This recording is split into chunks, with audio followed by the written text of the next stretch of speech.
Welcome back to the Fit Dad Club podcast. My name is Jason Barrett, and today we're going to be talking about when do you need to pivot and when do you need to change your strategy in order to get the result that you want. If you enjoyed this podcast, if you've enjoyed any of the podcasts we've done over the last couple of years, basically, we'd love for you to leave us a review, send us a message if you'd like to hear a topic covered that we haven't covered already, or a refreshed take on a topic that we might have done before. But today, what I want to go through is when do you need to pivot? When do you need to change your strategy? There are two kinds of people. There are dads who will change their strategy way too often before they've given it enough of a crack or tweaked and made the adjustments they've needed to make. And they will just pivot from plan to plan to plan, never really getting anywhere. But the novelty makes them feel like they are, so they just keep on doing it. And they spin their wheels. And the second kind of person is the one who beats their head against a wall with a plan that doesn't work, but they're relentlessly consistent with it, and they just keep on going and going and going and going until they burn out because they're just doing the same thing over and over again and not getting the tangible result that they want. Maybe they're doing the diet plan or the workout plan that they used to do, years and years and years ago, but now it's a little bit outdated. Now their life is a little bit different. They can't do it to the same capacity. They're not moving as much as they once were, and the situation's different. So the plan isn't effective, or the plan is so restrictive that they just keep, trying to stick to it, and then they end up going out on the weekend and having one little slip up, and then they throw it out the window and they start again on Monday with the same restrictive plan that leads them to inevitably, overeat, overindulge, and as a result, gain that weight back again.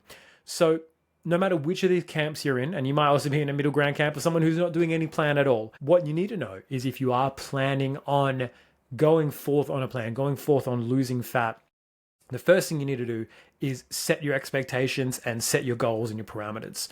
What we need to set is how much per week are you looking at losing?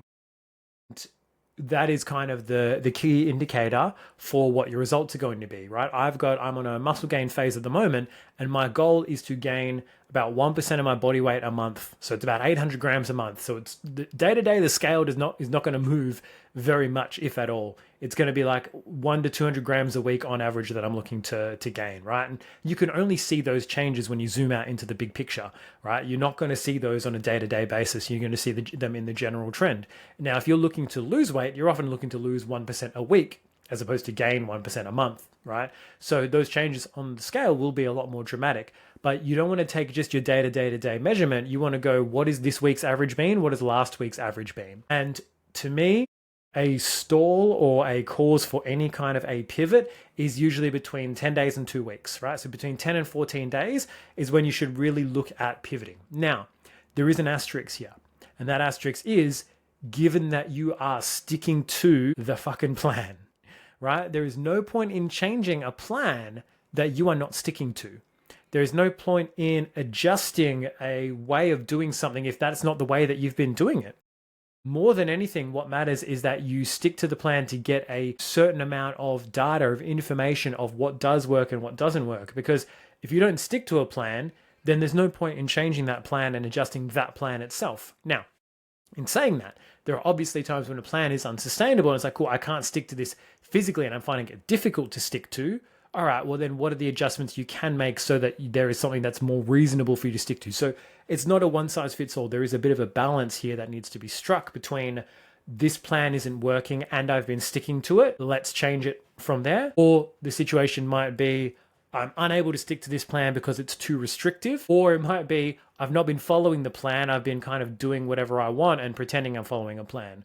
So there's a spectrum of where you may fall on that spectrum. You've got to be honest with yourself and go, cool, is it that this plan is too restrictive, or is it that I'm not committed enough to give up my beers and to give up having pizza and burgers, right? Or going out with the boys? That is for you to make, right? And if those things are more important to you than losing the weight, than getting fit, than being the role model for your kids, whatever, that's cool. You're probably not listening to this podcast if that's where your priorities are. But if your priority is, I want to change and I want to lose the weight and I want to be fit and I want to be a role model and I want to be healthy and have energy and all of the stuff, because it's not just about losing weight, right? It's not just about losing the gut. It's about how it makes you feel and it's about how it makes you show up as a dad. So if that is a priority for you, then we need to go, is the plan unsustainable, right? You're eating chicken breast and broccoli. It's a boring, tasteless amount of meal prep, right? What are the things that are causing you not to be able to stick to it, and how do we adjust those things? That's all it is we're looking for how do we adjust those things.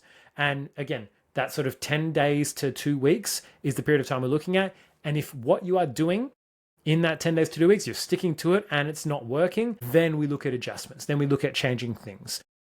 In saying that, when it comes to sticking to the plan, there's a couple of elements of that. How much are you moving? Are you hitting a certain amount of steps per day as a goal, right? That's one of the variables that you can adjust if you do hit a plateau. Your calories, are you hitting your calories and your protein? If not, that's one of the things to adjust, right? And actually sort of hit those goals, that they are going to be realistic, given that they are going to be attainable for you to actually hit in the meantime, and that, you want the goal. Those are all things that we're kind of assuming in this.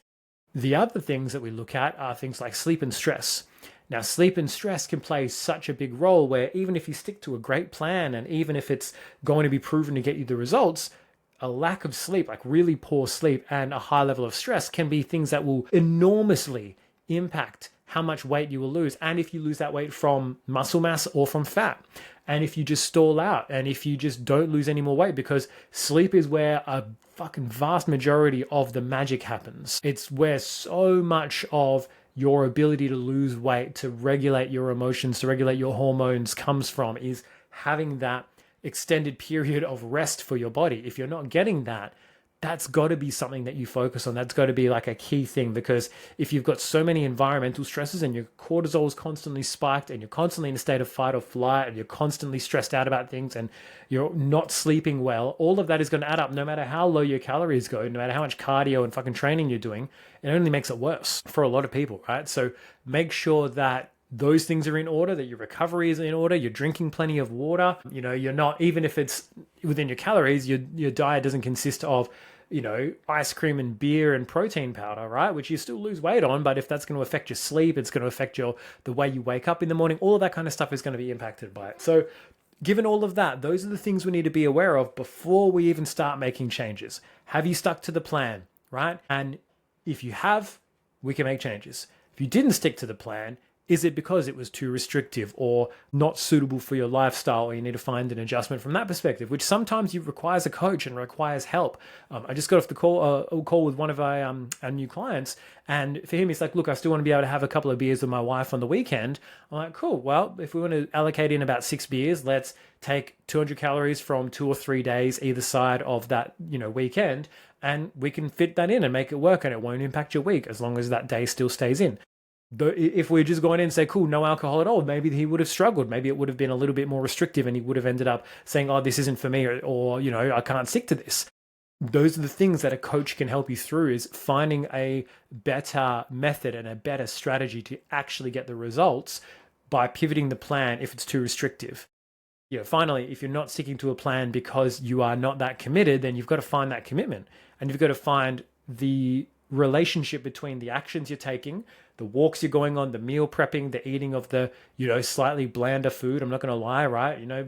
As good as I like it and as good as a lot of people like it, a chicken stir fry with rice or noodles, not always going to be as tasty as a, crumbed, battered, saucy honey chicken from, takeaway with special fried rice and prawn crackers. Probably not going to taste as good. But the choice there is, do I want to have the result and be the better dad, to be the more energetic dad that I want to be, or do I want to have this fucking takeaway? That's the choice that you're making, and that's the what is more important to you in the long run. But you've got to associate those meals and the going for the walk, even when it's cold outside, and even when it's raining, just doing laps up and down the hallway just to get your energy out, whatever it is. You've got to make sure that your choice is aligning with what you truly want in the long term, and how important those little actions actually relate to that in the long term. So if you've hit a plateau, that 10 to 14 day period where things are kind of the same, right? And when I say plateau, it means weight is staying the same. It means photos look the same. It means you're not getting any stronger in the gym. And it means that your belly button measurement, chest measurement, abdomen, hip measurement are all the same, right? Because if the weight stays the same, but your belly button measurement's going down and you're measuring the circumference of that, that's still a win, right? That means you're gaining muscle and losing fat. You're in the fucking great zone. Just keep that going. So if none of that is happening and you still haven't lost the weight that you want to, a couple of things. You can either increase your protein intake, and that'll increase the thermic effect of food of your diet. It means you burn a little bit more, means you're more likely to retain more muscle mass. You can look at, apart from the sleep and the stress side of things, you can look at incorporating more lists, low intensity steady state cardio, more walking, more neat activity where you're just moving around a little bit more. You can get a walking pad and get a few more steps in that way. Go for some more intentional walks just to get your general activity up. You can look at increasing the amount of training sessions that you're doing and be more intentional with your cardio. Maybe do some more high intensity sessions to increase your expenditure. I'm usually a bigger fan of reducing calories than increasing expenditure for a lot of dads, because it's one of those things that does take more time then away from the family, which is not really what we want to do. You could also increase the intensity of the sessions and the walks that you're already doing. If you're going for like a light stroll, instead you start going for a power walk to give it a little bit more of a higher heart rate and a little bit more energy expenditure. You condense your activity in that regard. Or finally, you can just drop calories, right? You can eat a little bit less. Usually you want to go for like a 10-15% drop and go, cool, if I'm eating 2,000, let's drop 10%, we'll go to 1,800, right? And then that'll give you usually enough of a boost to then start dropping again. And if that doesn't work for the next 10 to 14 days, you do it one more time, you make those adjustments, and then let's look at lifestyle factors, or let's look at potentially taking a diet break. A diet break is one of those things that can be really beneficial psychologically, but as well as physically, to help your muscles feel a bit more full, give you a bit more energy in the gym. It can help you with your sleep. If you've been in a deficit for a long time, that can affect your sleep as well. So these are all factors that we look at when it comes to when you do hit a plateau, and it's usually not an if, it's usually a when. When you do hit a plateau, how proactive are you going to be? But when should you actually start changing things? And most people try and change shit way too early. They go, I need a new training program, I need to do something different. Well, fuck, most people aren't patient enough to stick out a training program for 6 to 8 weeks, which is the length of time that you should probably keep a consistent training program, because 3 weeks, 2 weeks, 4 weeks is usually not enough for you to really progress in any given movement. Let's say it's a dumbbell press. You need time to progress in recruiting the muscles and getting used to the movement, and then actually pushing your muscles to their point of failure. And it takes a bit of time to build up to that and then back off from it. But most people are too impatient. Most people are like, oh, fuck, I need to now start doing something drastically different. But if you haven't hit sort of 10 to 14 days where you've stalled, then it's not soon enough for you to be panicking and throwing the baby out with the bathwater. It's like, cool, let's make an adjustment, let's pivot, and let's move forward with a different plan and a different strategy as needed, right? If you've done 10 to 14 days of a program, fuck, I haven't been able to stick to it.